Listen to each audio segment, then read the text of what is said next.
very good morning and welcome to the sports segment on the Weekend Show. My name is Abraham Yusuf, bringing to you all the happenings across the world of sport.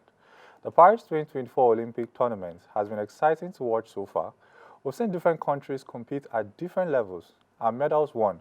But one shocking event has been the omission of Favour Ofili, the 21-year sprinter who is expected to compete in 3 events at her first Olympics, that's the 100-meter, 200-meter, and women's 4x100-meter relay. But Ofili was told that she had not been registered for the 100-meter before Friday's heat. Nigerian officials have made a statement saying they are trying to work out how Favour Ofili's name was left out the entry list for the women's 100-meter at Paris 2024. She subsequently shared a blustering statement on social media saying, "I have worked for 4 years to earn this opportunity. For what?"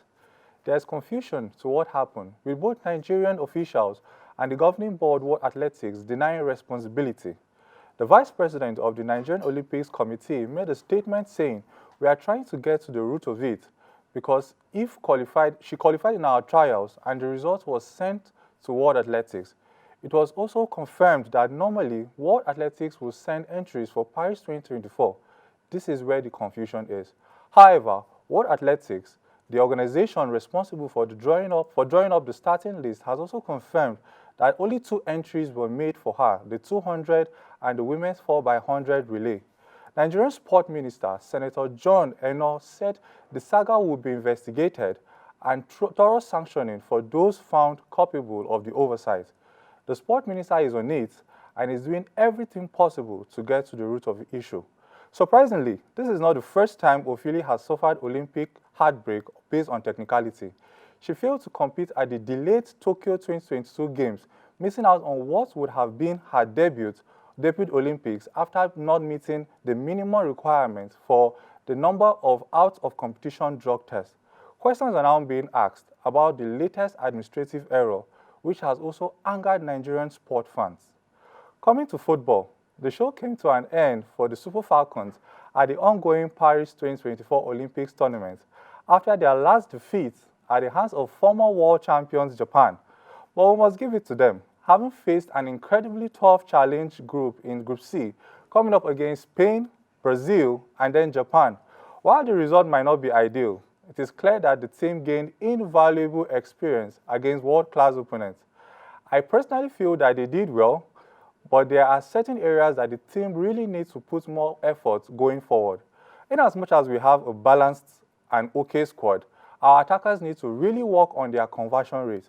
You can imagine having played 3 matches and scoring only 1 goal all through the competition. It goes to say how poor we are in front of goal. Conceding only 5 goals, some may say that's okay, but then we need a solid defensive line. And lastly, I think we need to work on our possession game, because clearly, looking at all the matches we played, we looked like the underdogs and never really exerted dominance. Well, we wish them well going forward in upcoming events. In basketball, Nigerian women's basketball team, the D Tigers, have not had an easy time in their first 2 games at the Olympics tournament, coming up against Australia and host nation France. It was like playing against really good teams. These teams are very strong and know how to play the basketball really well. Nigeria tried their best, but it was tough. But for the first time in almost 2 decades, they came up with an amazing performance against Australia and had a win, 75-62, winning 3 out of the 4 quarters. With the momentum, they went into the next game against France, which is the host nation.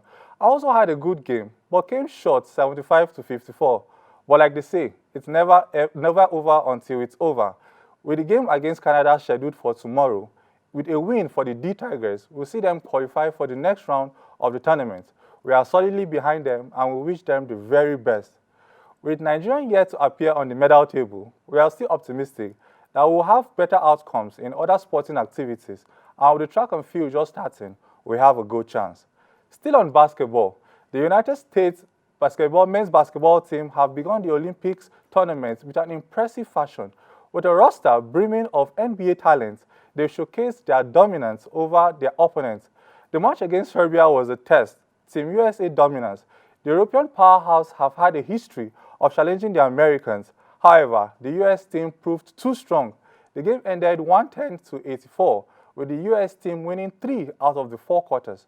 The second game against South Sudan was expected to be a mismatch, and it largely unfolded as such. Team US' superior talent and athleticism were on full display.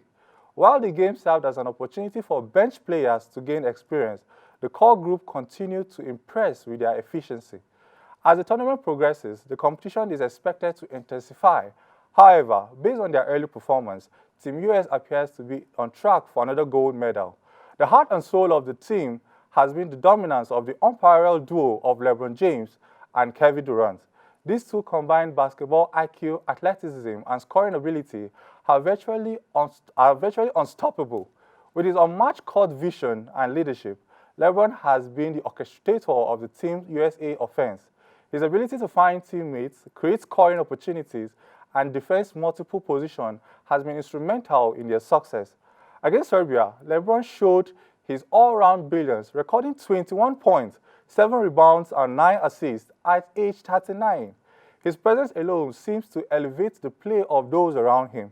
Kevin Durant has been a scoring force, displaying his signature combination of size, skill, and shooting. His ability to knock down shots from anywhere on the court has stretched defense and created opportunities for his teammates. Against Serbia, Durant was nearly perfect, finishing with the highest points even though not in the starting five, with 23 points and 2 rebounds. His efficiency and scoring prowess has been a nightmare for opponents. Together, LeBron and Durant form a nearly unstoppable combination. Their presence alone has put immense pressure on opposition defense, allowing their teammates to flourish. As the tournament progresses, the duo will continue to be the focal point of Team US offensive attack. Well, that's the much I have for you today. We'll be back next week with more analysis as the Olympics continues and as the Premier League and other major leagues across Europe and other continents commences in 2 weeks. All eyes will be on the transfer window to see how the clubs make their signing for a better squad. My name is Abraham Yusuf. Stay tuned. We have politics coming up on The Weekend Show.